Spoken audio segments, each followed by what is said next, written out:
Un saludo, amigos. Uno de los grandes genios de las letras del siglo de oro, Francisco de Quevedo, aseguró que el que quiere en esta vida todas las cosas a su gusto tendrá muchos disgustos. Muchos aspectos de nuestra vida cristiana, por estar muy condicionados por la estética, son objetos de gusto o de disgusto. Mucho de eso es lo que pasa con la piedad popular, con las procesiones, con las hermandades y cofradías y, como estamos viendo en esta semana, con los carteles anunciadores de la Semana Santa. Al final es una cuestión formal en la que nadie puede atribuirse autoridad última de lo estéticamente correcto, aunque algunos lo pretendan. Bueno, esto es Crónica de la Iglesia, el repaso semanal a la vida de nuestra iglesia local. Comenzamos.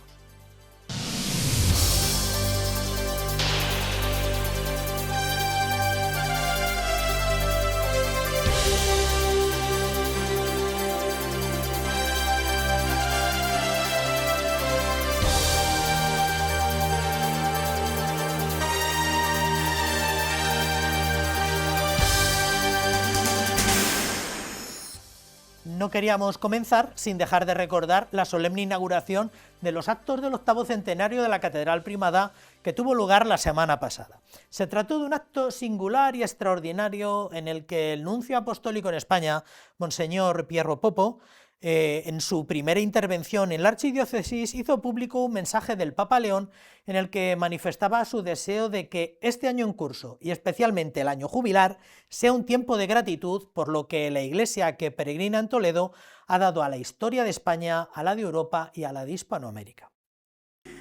Yo deseo que este año 2026 y especialmente el año jubilar de la Catedral sea un tiempo de gracia, de perdón y de misericordia.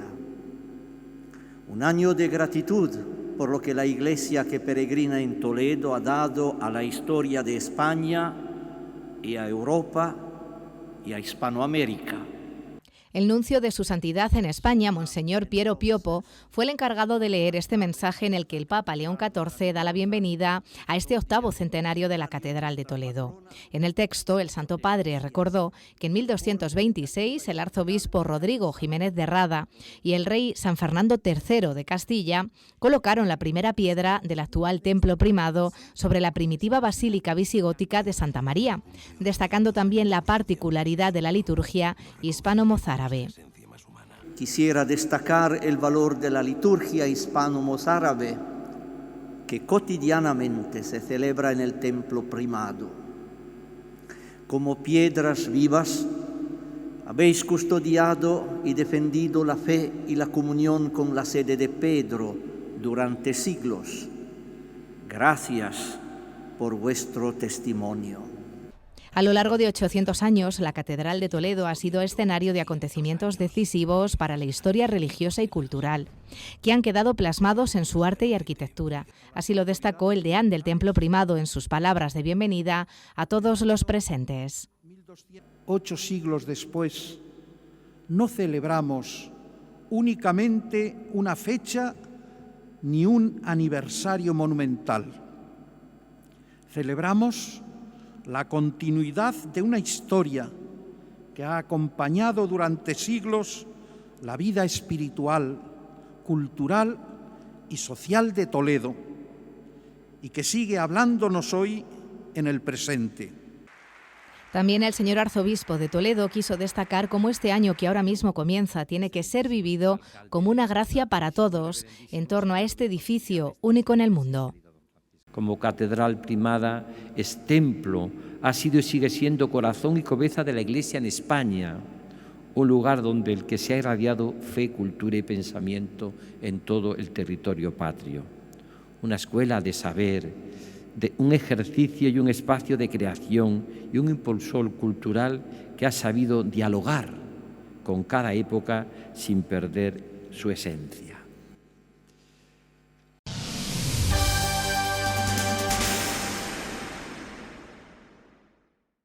Finalmente, las jornadas de pastoral de este año, en línea con las de años anteriores, reunieron a más de 300 personas procedentes de todas las realidades de la Archidiócesis de Toledo. La cita de este curso se enmarcaba en el 26º Sínodo Diocesano que celebra nuestra iglesia local y congregó a sacerdotes, vida consagrada y laicos para reflexionar sobre el proceso sinodal en un clima de comunión, formación, oración y convivencia. El viernes se celebró la mesa redonda de realidades evangelizadoras y tras la Eucaristía una hora santa organizada por los jóvenes. El Salón de Actos Jesús Hornillos acogía en la tarde del viernes la inauguración de las 14ª Jornadas de Pastoral, que comenzaron con la oración y el saludo del señor arzobispo de Toledo. El amor primero es volver a lo esencial, volver a aquello que nos entusiasmó, que nos llenó el corazón de vida, que nos enamoró, es volver al amor primero, que tiene mucho que ver con la comunión trinitaria, con la comunión con Jesucristo, ¿no? Perderse a Jesucristo es perderse lo mejor de la vida. Luces de esperanza caminando juntos desde diversas realidades diocesanas es el acto con el que comenzó la edición de este año, donde quedaron reflejados el testimonio y la labor de los que colaboran y son esperanza hoy en nuestra archidiócesis de Toledo. En el colegio realmente es una plataforma de evangelización muy grande la que tenemos, porque llegamos a muchos campos, a alumnos, familias, personal de todo tipo. Y realmente llama la atención que justamente cuando nuestros alumnos se van del colegio dicen, nos acordamos de la oración de la mañana. La necesidad a la que queremos dar respuesta es ese encuentro con Jesús, o sea, entendiendo que sin Jesús no hay salvación, sin Jesús no hay sanación, ¿no? Entonces, realmente nosotros lo que queremos ofrecer como familia a la gente que entra a formar parte de la misma es esa persona de Jesús. Emaús, cursillos de cristiandad y la parroquia de San Juan de la Cruz también participaron en esta mesa redonda. Después, la Eucaristía en la parroquia de San Julián, presidida por el obispo auxiliar don Francisco César García Magán. La acción de Dios se realiza en nuestro tiempo, en el tiempo de cada uno, en nuestra historia personal y en nuestra historia como pueblo de Dios en marcha en nuestra archidiócesis de Toledo. Y ese espacio y ese tiempo se ve marcado por luces y sombras, se ve marcado por pecado y por gracia.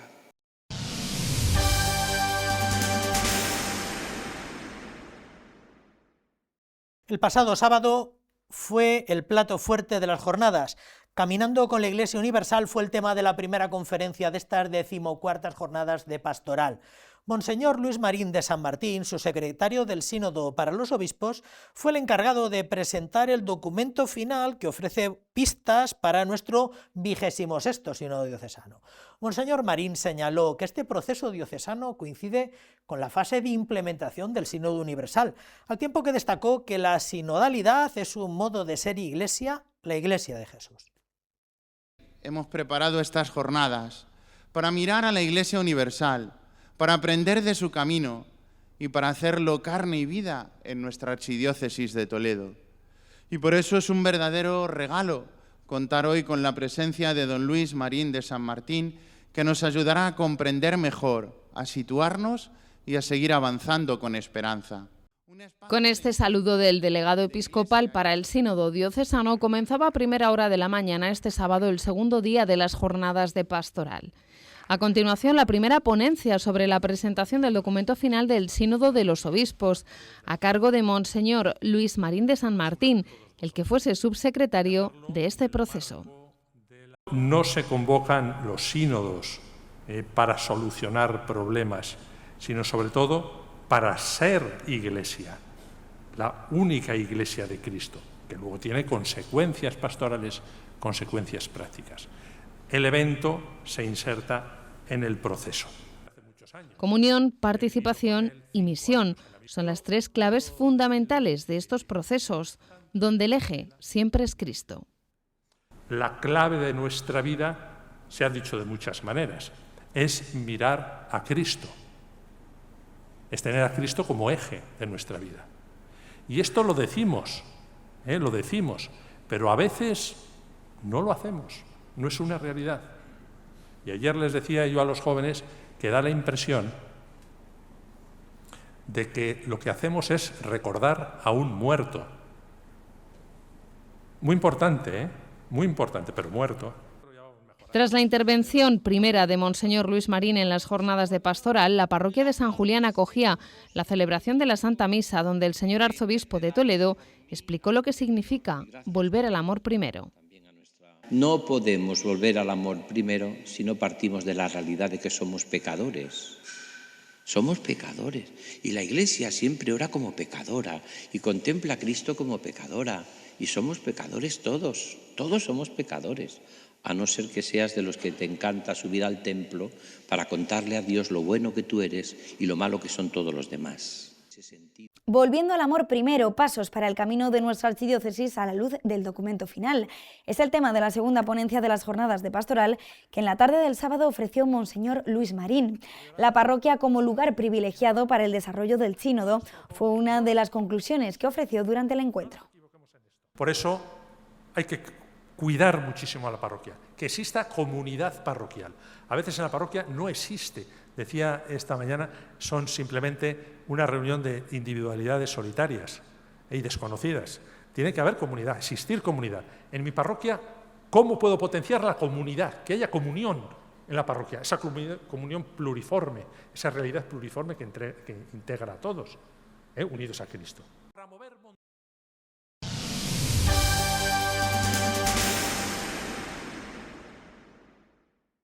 La Archidiócesis de Toledo acogía el pasado lunes la presentación de la nueva campaña de Manos Unidas bajo el lema Declara la guerra al hambre, centrada en la lucha contra la inanición en un contexto mundial marcado por la violencia en los 59 conflictos armados que existen en el mundo. El acto lo presidió el señor arzobispo junto a la delegada de Manos Unidas. Don Francisco recordó que más de 573 millones de personas en el mundo padecen hambre y presentó Manos Unidas como una realidad única que va a la raíz de este problema.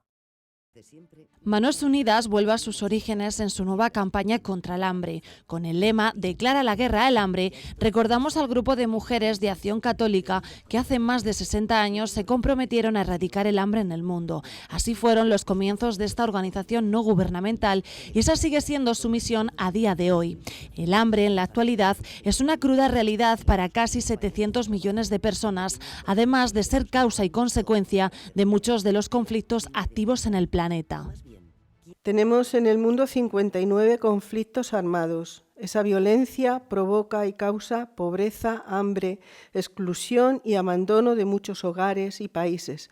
La guerra lo destroza todo. Manos Unidas trabaja para romper ese ciclo entre hambre, pobreza y conflicto. La paz es el centro y con ayuda humanitaria, proyectos de desarrollo y sensibilización al desarrollo en España, trata de mejorar las situaciones de vida amargas y olvidadas para millones de personas. El Concierto de la Concordia es uno de los actos más importantes dentro de esta campaña. Los alumnos del Conservatorio de Música Profesional Jacinto Guerrero son los encargados. El evento tendrá lugar el próximo 5 de febrero a las 6 de la tarde en el Salón de Actos del Colegio Nuestra Señora de los Infantes. El donativo será de 5 euros e irá destinado íntegramente a financiar proyectos contra el hambre. Interpretaremos piezas de distintos estilos. Participarán tanto las bandas, la de los más pequeños y la de los más mayores, las orquestas igualmente, de los más pequeños y los más mayores, y también el coro de enseñanzas profesionales. Además, este año tenemos también una novedad, que participará el coro de trombones. El lema Declara la guerra al hambre es una llamada directa a la conciencia y al compromiso, en sintonía con la voz insistente del magisterio de la Iglesia, que no se cansa de recordar que no habrá paz verdadera mientras se niegue la dignidad de los más pobres. Es algo único de España, no existe en ningún país del mundo una institución como Manos Unidas, que realmente lo que hacen y lo que es una presencia en los países más pobres del mundo. Y sobre todo con proyectos, podríamos decir, en el cual colaboran con tantas y tantas necesidades en África, en Asia, en países, y proyectos además, como diríamos nosotros, que van a la raíz del hambre muchas veces. Otro de los actos más consolidados de esta campaña es la Cena del Hambre, que se celebrará el 6 de febrero en la iglesia de Santa Teresa. El domingo 8 de febrero se celebra la Jornada de Manos Unidas, donde don Francisco César García Magán, obispo auxiliar, presidirá la Santa Misa en la Catedral Primada a las 12 de la mañana. En esa rueda de prensa, el señor arzobispo de Toledo ha sido preguntado sobre su postura sobre la regularización de inmigrantes aprobada la semana pasada por el Consejo de Ministros. Don Francisco Cerro Chávez ha afirmado que esta iniciativa se debe a un mandato evangélico presente en la doctrina social de la Iglesia y se ha manifestado en línea con lo dicho ya por la Conferencia Episcopal Española.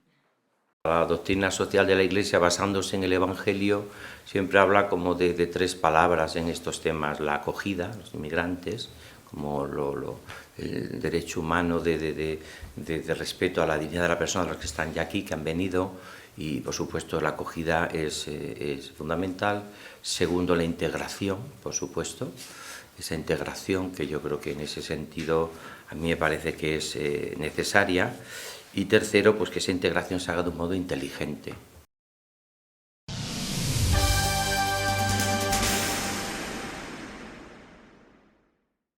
Comenzar el mes de febrero, ya recuerdan perfectamente que es hablar de Manos Unidas, o hablar más en concreto del inicio de la campaña de Manos Unidas.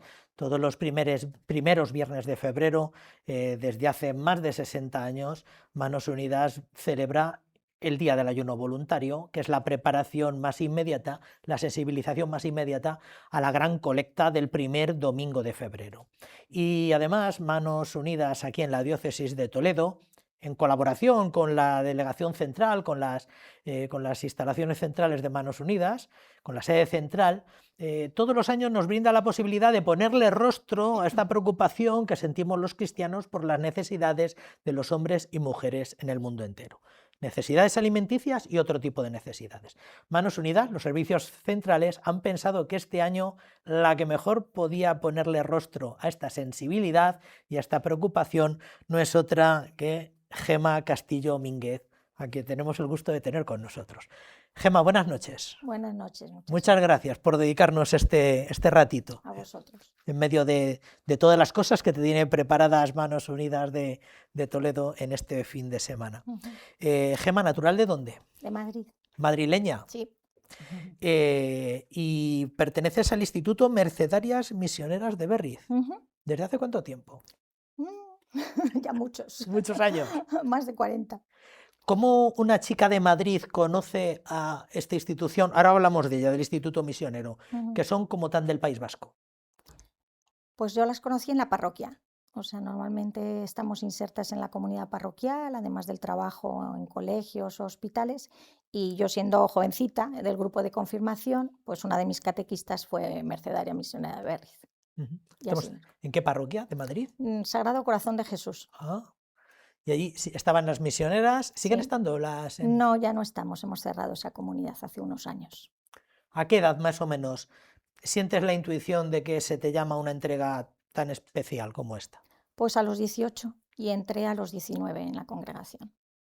¿Y en casa cómo lo vieron?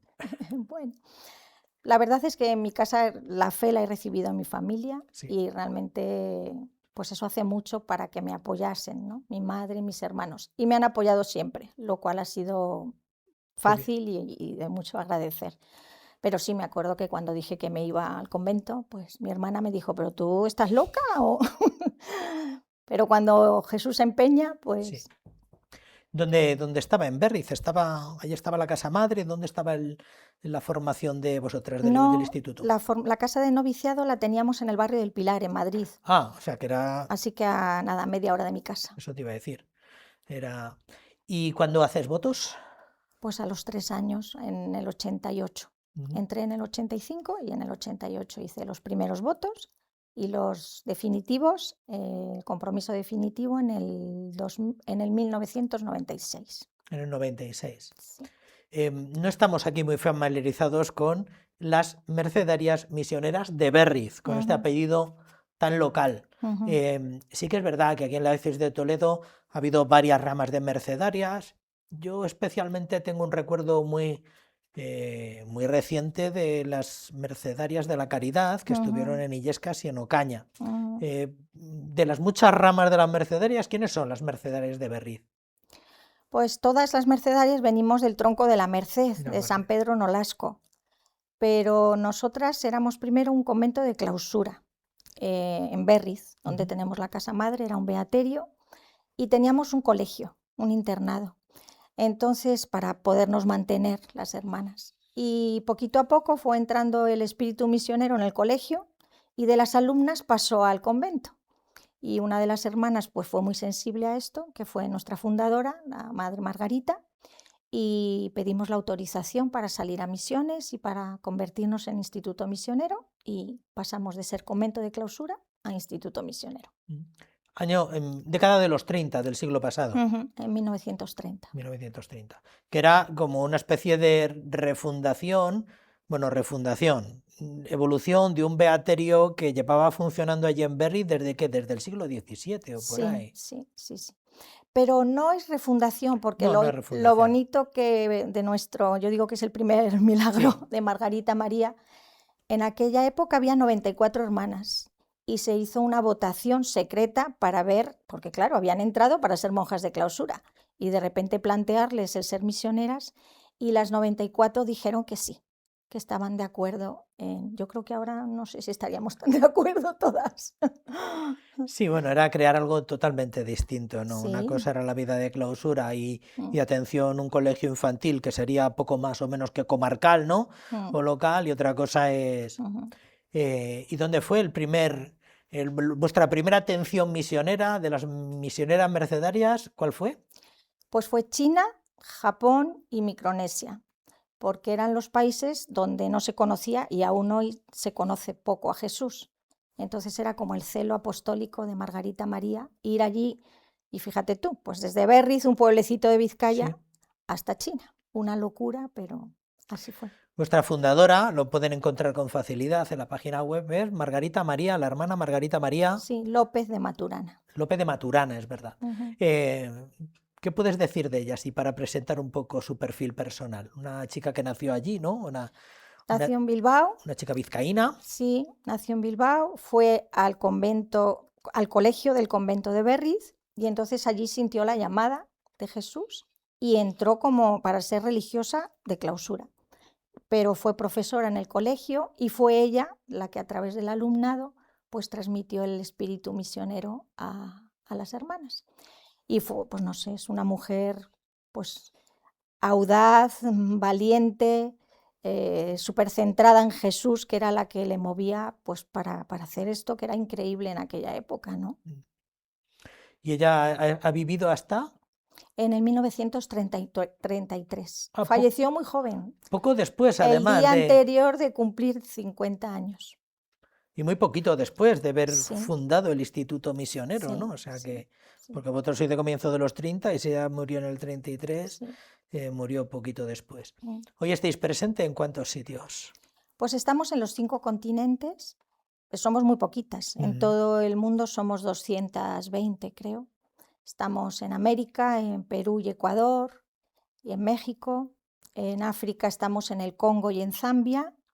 Y luego tenemos algunas comunidades en Filipinas, en China, en Japón y en las islas de Micronesia, que fue una de las primeras misiones allí perdidas en el Océano Pacífico. ¿Y vuestro carisma cuál es? ¿La educación o es simplemente la misión en todas sus facetas? ¿Qué implantación tenéis? ¿Colegios de niñas? No sé, atención a comunidades parroquiales. Nuestro carisma es la liberación, por lo de la Merced, ¿no? Por Pedro Nolasco, que el origen es ese, ¿no? Liberar a los cautivos. Entonces se puede liberar de muchas maneras, ¿no? Anunciando a Jesús, a través de la educación, a través de la sanidad. Tenemos pocas obras propias, porque somos pocas. Entonces hemos trabajado en colegios públicos, en hospitales públicos, y yo en un colegio pues financiado por Manos Unidas en el Congo. Vamos ahora a repasar un poco tu trayectoria misionera. Acá, lo dejamos en que en el año 90 y pico, finales de los 90, haces votos perpetuos, ¿no? Sí. Y después de los votos perpetuos ya es un destino misionero. Sí, justo. Me imagino. ¿Cuál fue tu primera tarea misionera? pues profesora, soy profesora, he sido siempre profesora, y entonces llegué al Congo para dar clases en un colegio que tenemos donde la mayoría son niñas, por opción. Porque hasta hace poco en el Congo estudiaban solo los niños. Ah, sí. Entonces, bueno, pues un poco como aquí en España Sí. hace tiempo. Entonces, cuando llegamos allí a una ciudad que se llama Likasi, que es donde he estado yo, se construyó un colegio y decidimos que la primera opción eran las chicas. ¿Cómo es la República Democrática del Congo? Aquí han pasado distintos misioneros, algunos este año, y nos han ido presentando pues distintos países o distintas zonas africanas. El SMA, que estuvo a comienzo de la temporada, nos presentó más los países del Golfo de Guinea y todo aquello. ¿Cómo es la República Democrática del Congo? Es un país muy grande, es como 4 veces España. Es un país muy rico en todo, lo primero en la gente, en las personas que son humanas, acogedoras, y muy rico en minas de oro, de coltán, de malaquita, de bronce, de uranio, y por desgracia uno de los países más pobres del mundo, no solo de África, sino del mundo. Ahora mismo le tendrán puesto el ojo pues todas las empresas internacionales chinas, me imagino, todo esto de los minerales, ¿verdad? De la gran... China, Estados Unidos, las grandes compañías...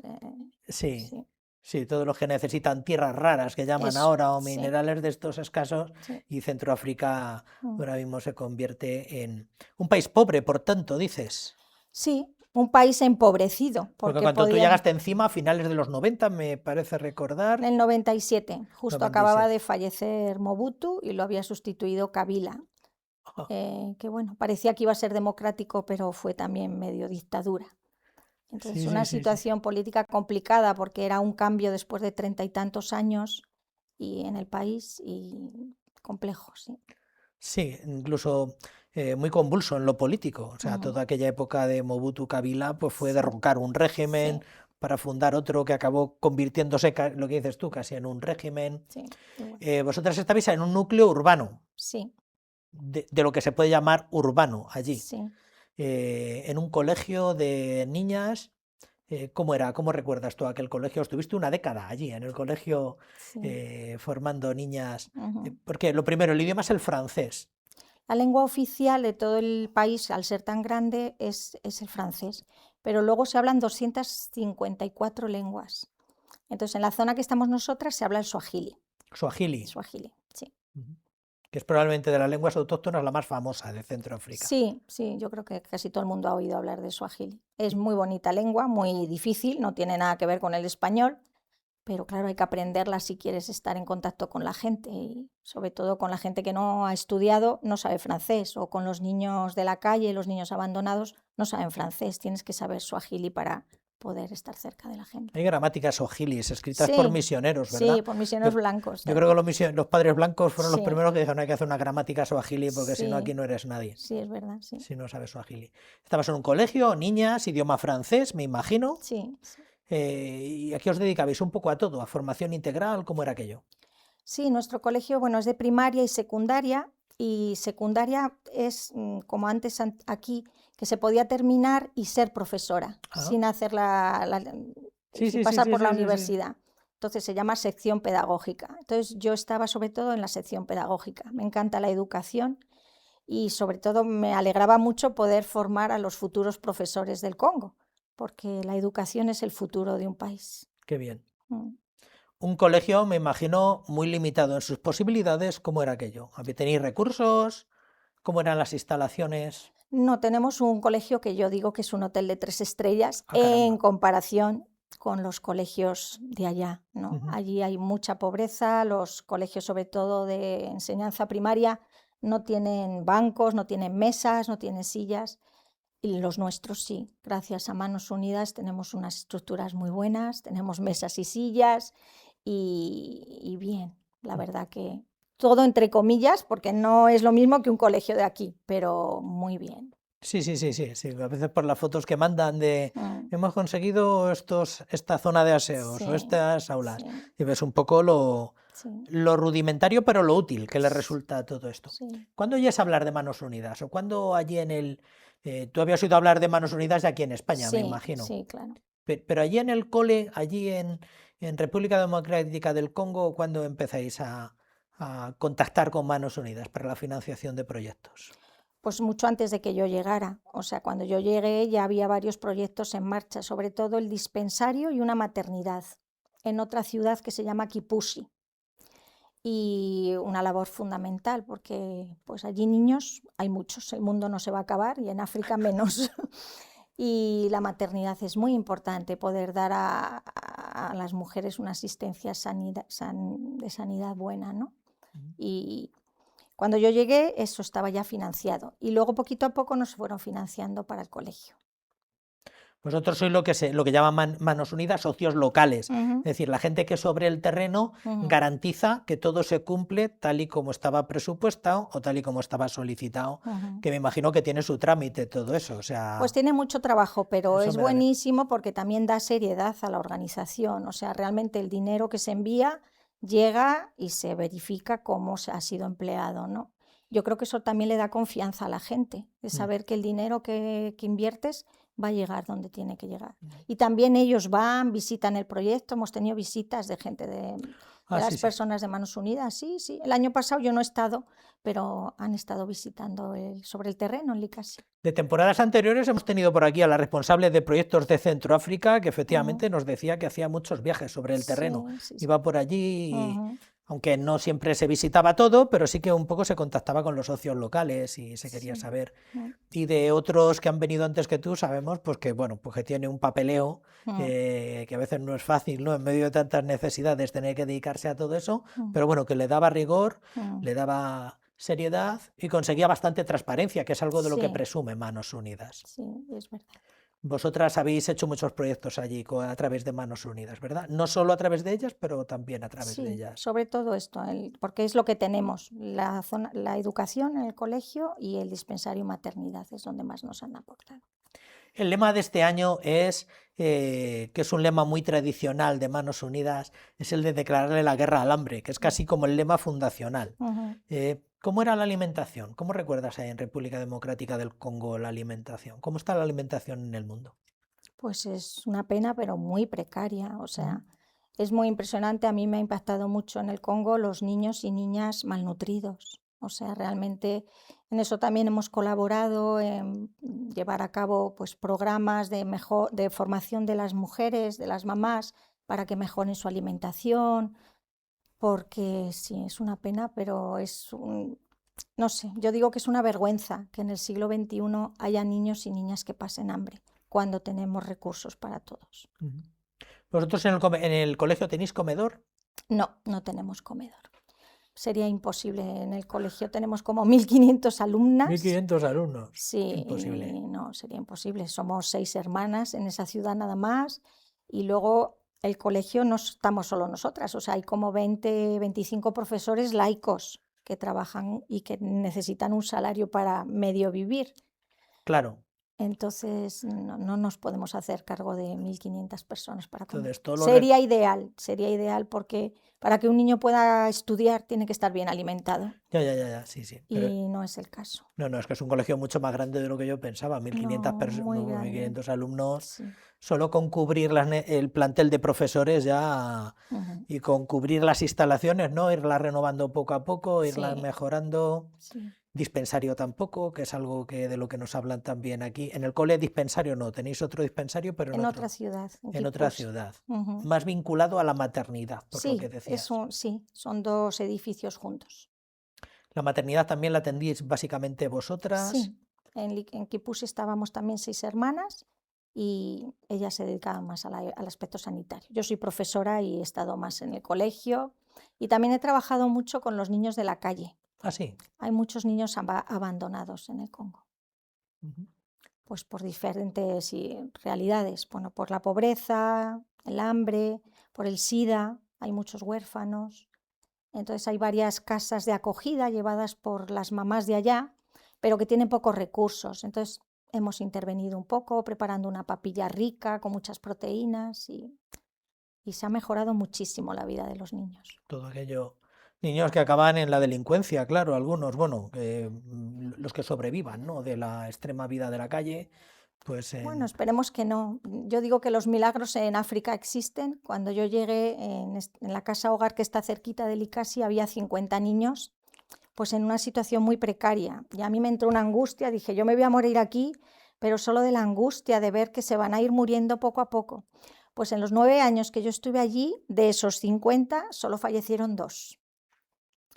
Entonces, pues la verdad que es un milagro. Y algunos han estudiado toda la escuela primaria, secundaria, y la semana pasada me enviaron fotos de uno que se ha graduado en la universidad. Ah, bueno. Entonces eso da mucha alegría, ¿no?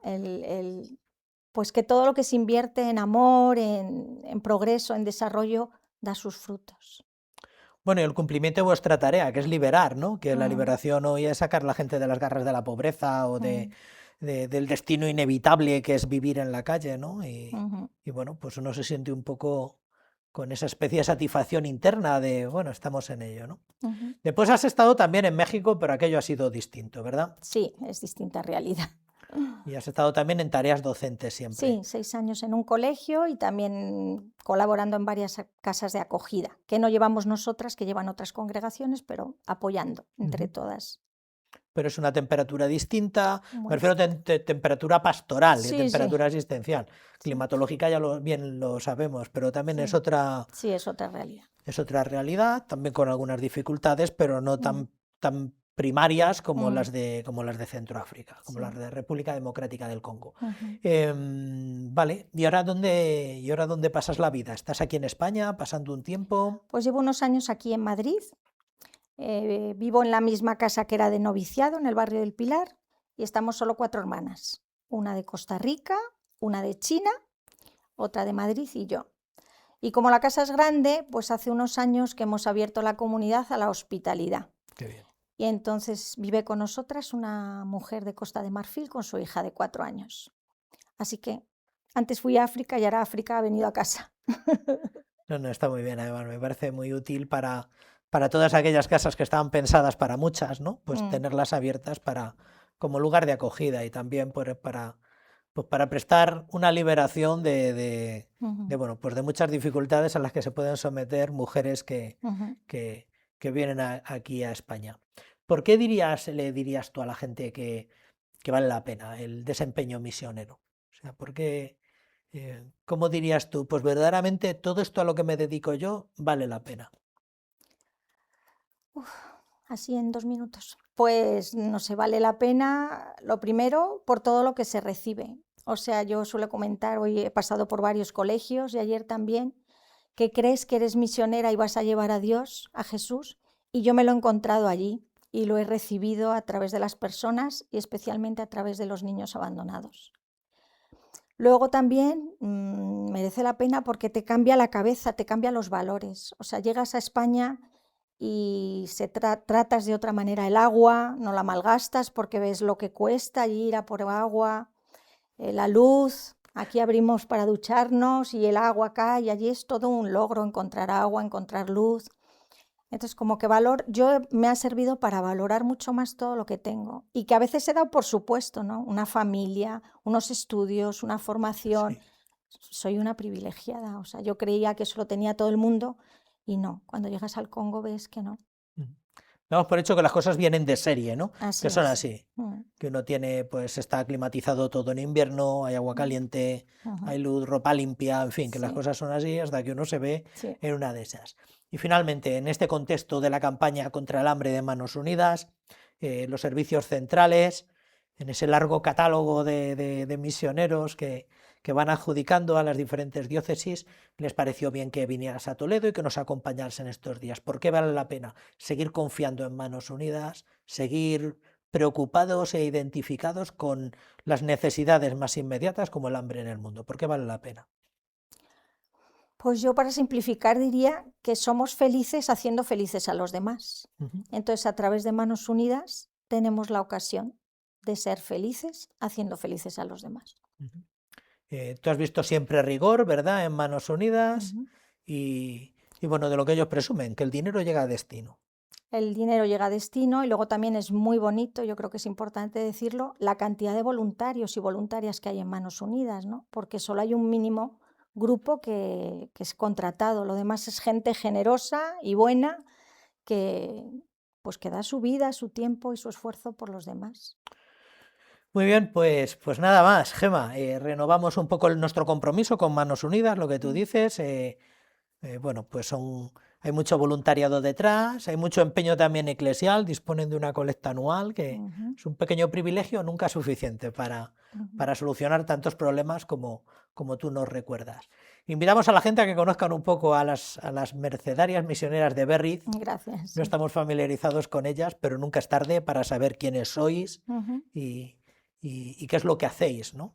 Y cómo el Espíritu actúa de esta manera, que de un beaterio, pues al final ha sacado mujeres que se van a la otra punta del mundo a anunciar que Cristo ha venido a liberar a los pobres. Y bueno, pues nada más, darte las gracias por tu testimonio y por ponerle rostro a todos estos esfuerzos. Muchas gracias, Gema. Pues gracias a vosotros también, que estoy encantada de estar aquí en Toledo, por los colegios que he pasado y por ayer el concierto fue precioso y me parece una manera preciosa de empezar la campaña, con un concierto que, le decía yo a Ana, transmite paz y la música transmite paz y la necesitamos mucho en el mundo. Muy bien. Gracias por todo, Gema. Muchas gracias a vosotros.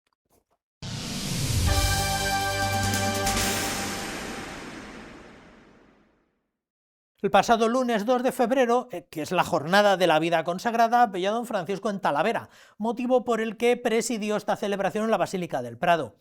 En sintonía con el Congreso de Vocaciones del pasado año, el prelado nos invitaba a centrar un año más la mirada en las personas que, mediante la consagración, dedican su vida a Cristo, y agradecer este don vocacional para la Iglesia de Toledo en este momento en concreto.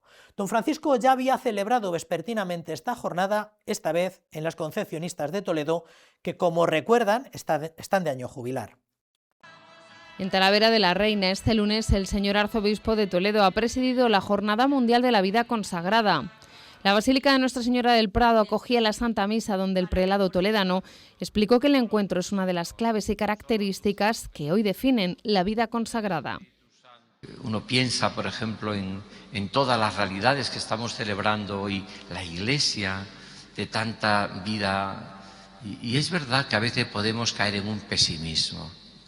Y sin embargo, el encuentro de Dios se realiza en la debilidad de su pueblo. Simeón y Ana, los mayores, los más débiles, los que no se habían desesperado esperando al Mesías, los que seguían de noche y de día invocando al Señor.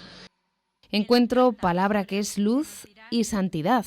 Son las tres notas que definen hoy la misión y el compromiso de los consagrados y de las consagradas. Vosotros ardiendo ilumináis un mundo a oscuras. Y desde vuestras debilidades y vuestros achaques, y con comunidades a veces muy mayores, y que no vienen las vocaciones que nos prometían, pero no importa. Nosotros, Dios nos llama a sembrar, y luego otros recogerán. Y esto pasa también con todo lo que estamos haciendo en esta fiesta del encuentro. El domingo la Jornada de la Vida Consagrada se celebró en Toledo, en el Monasterio de las Concepcionistas, en una celebración que por la tarde presidió el señor arzobispo de Toledo.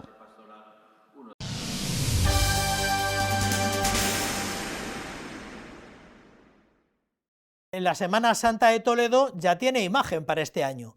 El cartel anunciador, elegido por concurso entre más de 40 propuestas, es obra de un joven enfermero toledano que desarrolla su labor como investigador en la Universidad de Castilla-La Mancha. La presentación tuvo lugar el pasado martes en el Salón de Concilios, en un acto organizado por la Junta de Cofradías, Hermandades y Capítulos de Semana Santa. Se trata de una de las citas que marcan el camino hacia una de las celebraciones más importantes de nuestra iglesia local. Como verán, al final nunca llueve a gusto de todos. Es el primer gran anuncio de la Semana Santa, el pregón gráfico, y se vive con expectación por parte de todos los cofrades de la ciudad de Toledo. La presentación del cartel anunciador de la Semana Santa, un cartel desvelado en el Salón de Concilios del Arzobispado de Toledo, elegido entre más de 40 propuestas presentadas. 41 obras está bastante bien, de todo el ámbito nacional, porque realmente hay obras de todos los sitios.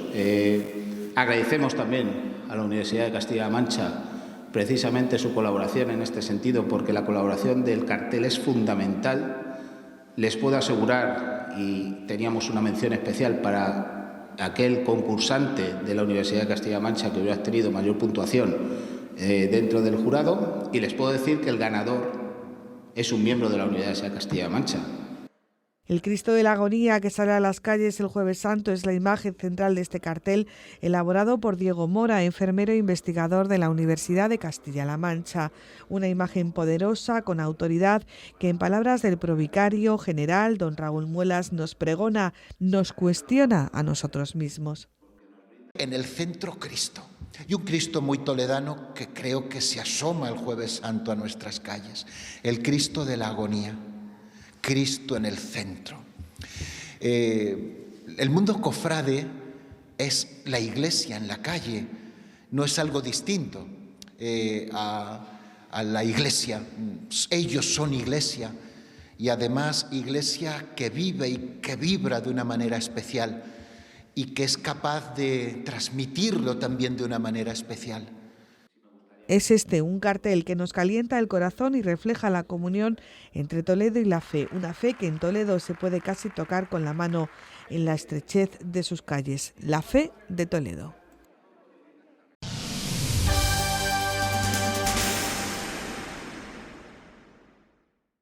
La figura de San Enrique de Osó, patrono de los catequistas, cuya memoria se celebró la pasada semana, sigue siendo hoy una referencia clara para quienes ejercen esta vocación en las parroquias. Al hablar del encuentro de catequistas para los arciprestazgos extremeños de este fin de semana, nuestro delegado diocesano recuerda que el objetivo principal es seguir descubriendo que el Señor nos llama en una tarea que define como esencial en la Iglesia y que se alimenta siempre de la vida espiritual de todos los que se sienten llamados a iniciar en la fe a otros. La Delegación Diocesana de Catequesis celebrará este sábado un encuentro para los catequistas de los arciprestazgos de Extremadura. Es un encuentro que queremos hacer para los arciprestazgos de Extremadura, de nuestra archidiócesis, y pues es acercarnos a esos arciprestazgos que de alguna manera pues no siempre pueden venir a las citas que tenemos en los distintos lugares de la diócesis, ¿no? Los salones parroquiales de Talarrubias acogen esta jornada que comenzará con la acogida y oración a las 10:30 de la mañana. Tendremos un primer momento que será sobre las cartas del Apocalipsis, en esa clave de revisión de vida, y luego el director de la Comisión Episcopal de Evangelización, Catequesis y Catecumenado, don Francisco Romero, pues concretará en la vida espiritual del catequista. La próxima actividad que celebrará la Delegación Diocesana de Catequesis será la jornada de formación en oratorios para niños pequeños los días 3 y 4 de marzo en la Casa de la Iglesia de Talavera de la Reina.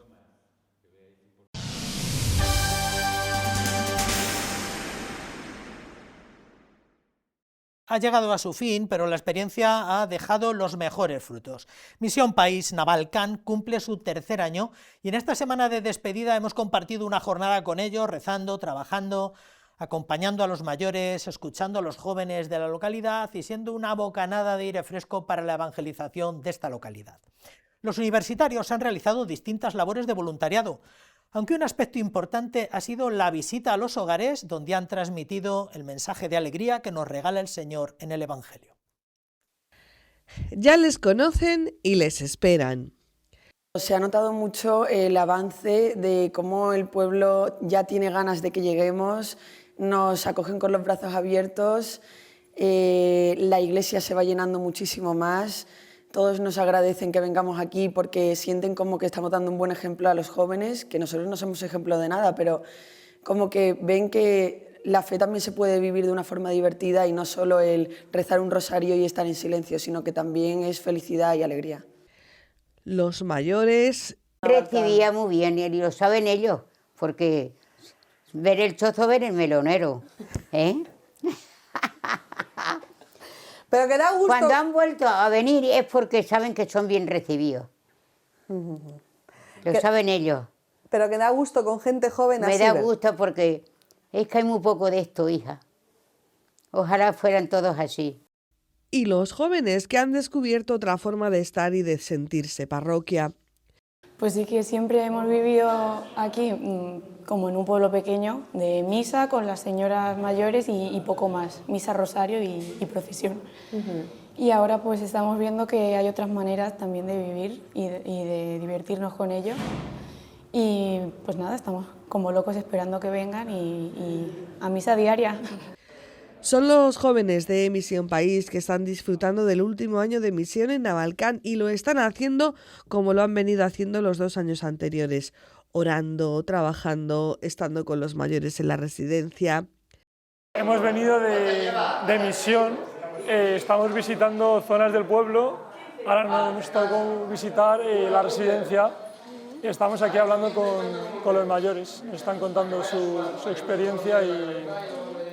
¿Tú habitualmente tienes trato con los mayores, no sé, abuelos, personas de tu familia? Sí, con mis 2 abuelas. ¿Y qué tal? Pues muy bien, la verdad que aprendo mucho de ellos porque al final han vivido mucho más que yo en otra época muy distinta y me ayuda mucho a saber cómo afrontan ellos las situaciones de la vida. Patricio, ¿de qué estabais hablando? Estamos hablando de toros, de fútbol. De toros, de fútbol, de pájaros... Y siendo también portavoces y testigos de lo que quieren los jóvenes. Los jóvenes, yo creo que últimamente quieren más sentirse representados, identificados y encontrados. No quieren sentirse perdidos, quieren sentirse parte de algo importante. Quieren sentirse bien consigo mismos y saber qué es lo que son. Y no es una moda. Es verdad que yo escuché hace poco un titular que decía que los jóvenes, o sea, la fe católica está de moda.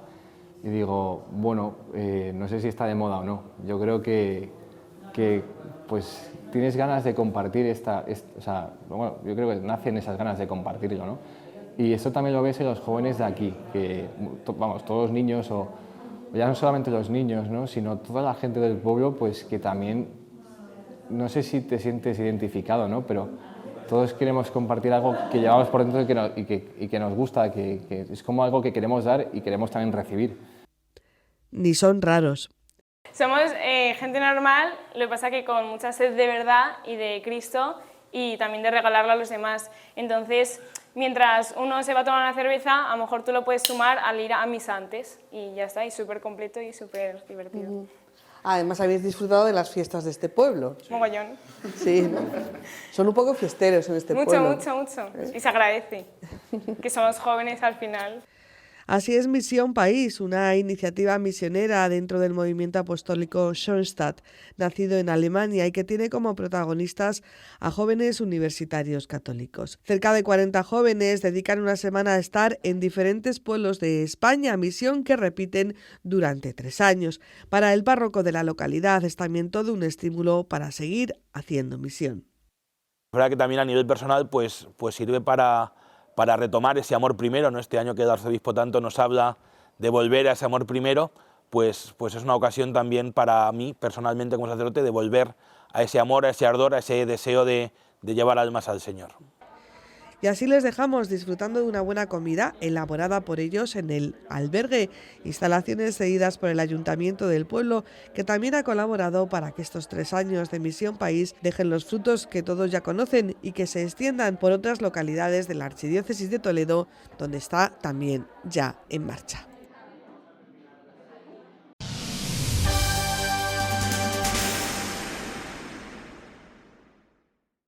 Este sábado la Adoración Eucarística Perpetua de Toledo celebra su 21º aniversario. Para prepararlo han estado celebrando un triduo en la Capilla de la Inmaculada y el sábado a las 7:30 de la tarde el señor arzobispo de Toledo preside la Eucaristía en la parroquia de Santo Tomé a las 7:30 de la tarde y la procesión con el Santísimo hasta la capilla de la calle Trinidad, donde quedará de nuevo expuesto. Un año más de adoración ininterrumpida, que es motivo de agradecimiento por la certeza de que Cristo se queda con nosotros y nos espera. Hoy ha comenzado el triduo de preparación del 21º aniversario de la Adoración Eucarística Perpetua en la Capilla de la Inmaculada de Toledo. 21 años han pasado desde que un 11 de febrero abriera sus puertas a todo aquel que ha querido sumarse con su compromiso como adorador. La capilla de adoración perpetua está abierta para todo el mundo, entonces si la capilla está abierta para todo el mundo y no le preguntamos a nadie de dónde provienes, no vamos a cerrar la celebración a los demás. Quien quiera puede. Es más, yo les pediría que hicieran un esfuerzo y se alegrarán, porque sacar al Señor a pasear por las calles de Toledo, eso es un acontecimiento. El próximo sábado celebrarán este aniversario con la Santa Misa a las 7:30 en la parroquia de Santo Tomé, presidida por el señor arzobispo de Toledo. Y a continuación, procesión con el Santísimo hasta la Capilla de la Inmaculada en Toledo, donde quedará expuesto. Un año más de acción de gracias, un año más de cielo en la tierra. Hacer un balance de una capilla de adoración perpetua no se puede hacer balance, ¿no? Sencillamente es un año más con un crecimiento importante de acciones del Señor, de alegría entre los adoradores. Yo cuando hablo con ellos todos me dicen que su hora es lo más importante de la semana. La Capilla Arzobispal de la Inmaculada acoge desde hoy el Triduo con motivo del aniversario de la Adoración Eucarística Perpetua. A las 6:30 el rezo del Rosario y a las 7 la Santa Misa. Triduo que podrán seguir en directo a través de Canal Diocesano de Televisión.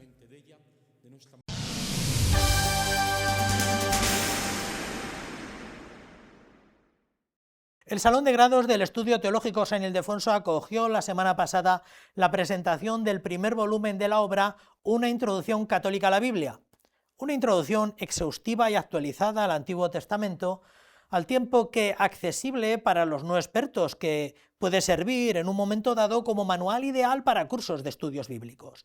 Su enfoque, que es eminentemente divulgativo, junto a los mapas, las ilustraciones y otros materiales de referencia, lo convierten en un recurso muy valioso para cualquiera que desee profundizar en la Biblia. Sacerdotes, seminaristas y alumnos de ciencias religiosas asistían este martes a la presentación de la obra Una introducción católica a la Biblia, una exhaustiva y actualizada introducción al Antiguo Testamento. ¿Qué es lo que encuentro yo en esta obra? Pues ante todo una aproximación, no voy a decir creyente, porque muchos interpretan creyente como si fuera un prejuicio. No, una aproximación verdadera a la Sagrada Escritura, donde aparece también el dato arqueológico, donde se acepta la verdad, venga de quien venga. Yo he visto a protestantes defender la historicidad de la Sagrada Escritura sin temblar. Y algunos sacerdotes acomplejaditos, decir, bueno, espérate, no sabemos cómo vamos a decir esto. Es decir, la fe venga de quien venga. Son los 3 traductores de esta obra, en la que su enfoque, junto con los mapas, las ilustraciones y otros materiales de referencia, lo convierten en un recurso muy valioso para seminaristas, sacerdotes, estudiosos de las Sagradas Escrituras, teólogos y catequistas, así como para cualquiera que desee profundizar en el estudio de la Biblia. Marca que estamos en una época nueva con esperanza. Esto es que es muy difícil de entender la crisis bíblica que ha vivido la Iglesia en el siglo XX. Solo los que quizá hemos pasado por ahí, hemos visto un poco de cerca, somos conscientes de la gravedad y de cómo ha afectado a todos los ámbitos. Ediciones Cor Jesu edita esta obra, que es el primer volumen de un trabajo más amplio. En realidad, ahora hay otro proyecto, que es el proyecto futuro, porque ya les mandé un ejemplar de esta traducción a Vers Maya Pitre y me dijeron que estaban a punto de sacar el volumen 2.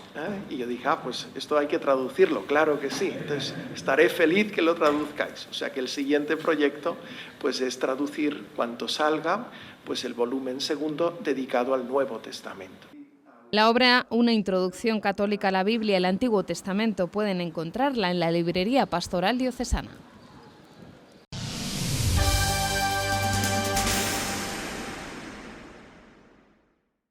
La Delegación Diocesana de Familia y Vida llevó a cabo a finales del mes pasado la presentación del catecumenado prematrimonial, que servirá de herramienta de trabajo para los agentes de preparación al sacramento del matrimonio y que ha preparado la Subcomisión Episcopal para la Familia y Defensa de la Vida de la Conferencia Episcopal. Desde la Delegación Diocesana de Familia y Vida se subraya que se trata de mejorar la preparación al sacramento del matrimonio para ayudar a las parejas que se disponen a dar el paso tras un tiempo de noviazgo. Este material se ofrecerá en las parroquias en muy breves fechas. Fue iniciativa del Papa Francisco tras el Sínodo de la Familia. Cogiendo las conclusiones del Sínodo de Familia, cogiendo la buena Leticia, pues en el 2022 pidió que se le diera una vuelta, ¿vale?, al catecumenado de prematrimoniales y que se transmitiera pues a la Iglesia Universal. Pues esa llamada que pidió el Papa Francisco pues se ha materializado y desde la Conferencia Episcopal pues han estado trabajando pues para adaptarlo a lo que es España. La Delegación Diocesana de Familia y Vida presentó el pasado sábado el documento sobre el catecumenado prematrimonial, que servirá de herramienta de trabajo para los agentes de pastoral de preparación al matrimonio. Es un cambio absoluto en la mentalidad.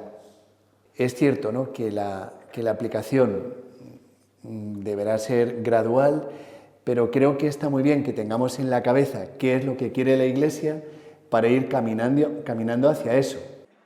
El Centro Diocesano de Apostolado Seglar acogía esta presentación donde participaron sacerdotes y agentes de pastoral matrimonial y prematrimonial. Un cambio de época que exige también un nuevo itinerario catecumenal para matrimonios. Esta es la idea que está de fondo. Igual que en la antigüedad, evidentemente, un pagano no empezaba a ser cristiano así, sino que se tenía que hacer un camino en el que se enseñaba la vida cristiana, que no consistía solamente en transmitir como unos conceptos, ¿no?, que se supieran el credo, sino que era enseñar a vivir en cristiano, ¿vale? Esta es la idea, es enseñar para vivir la vida matrimonial. Se trata de una herramienta pastoral preparada a raíz de una indicación del Papa Francisco en repetidas ocasiones sobre la necesidad de un nuevo catecumenado de preparación al matrimonio.